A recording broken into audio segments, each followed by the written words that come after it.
Here's a great way to not create anything that you actually want to create for 10 years. Begin a self-improvement journey.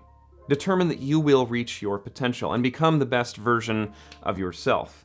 Consider taking up cold plunging, certainly have a morning routine. This video is really for my past self that did not create stuff for me because I was so consumed with this idea of self-improvement. For me, it really began in 2017 in earnest, where I was like, I'm going to read all the books that I can to improve myself. I'm going to watch the YouTube videos. I'm going to listen to the podcasts. I'm also obviously going to win violently.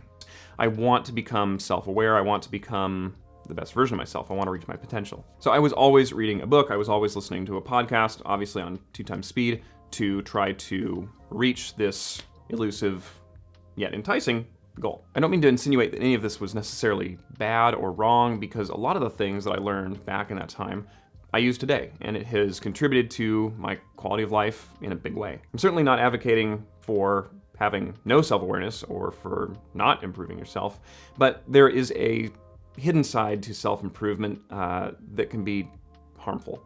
And that harmful part is when learning replaces action. So when I look at my body of work, it looks like a bit of a gnarled little pinky toe. I'm not even wearing shoes. There's my pinky. Because for so long I have pursued my client projects. I've done those because I'm getting paid to do them and I'm contractually obligated to do them.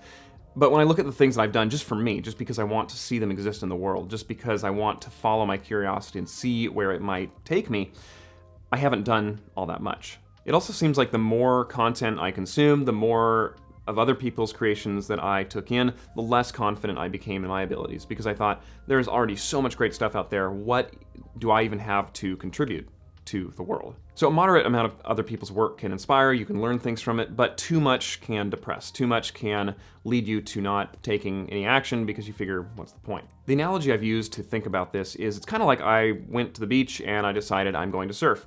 And instead of actually taking my surfboard out and trying to catch rad lines, I clearly don't surf, I sat on the beach and I read books on how to surf, and I listened to podcasts on how to surf, and I watched other people surf, and I learned techniques from other people as they were surfing, but I never actually went out and tried to surf. At a certain point, book learning cannot replace action.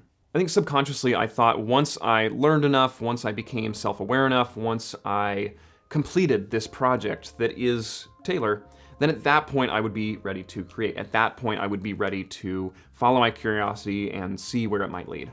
And therein lies the self-improvement trap. It's really easy to confuse learning and self-improvement with action, because it kind of feels like action. It feels like you're doing something, but at the end of the day, what have you actually done? What have your actions actually been? In a similar vein, it's easy to trust the advice and experience of other people over your own intuition and judgment. At a certain point, you have to set aside the books, you have to set aside the podcast, and you have to pay attention to your internal voice and what it is that your intuition and judgment is pointing you towards. There needs to be a balance of inflow and outflow. You can't just keep breathing in. At some point you have to breathe out. So you cannot endlessly just consume. At some point you have to create. You don't want to become creatively constipated. A terrible analogy. The inflow-outflow analogy is a lot better. Ultimately, I guess what I'm saying is grab your surfboard, put the books down, go out there and surf.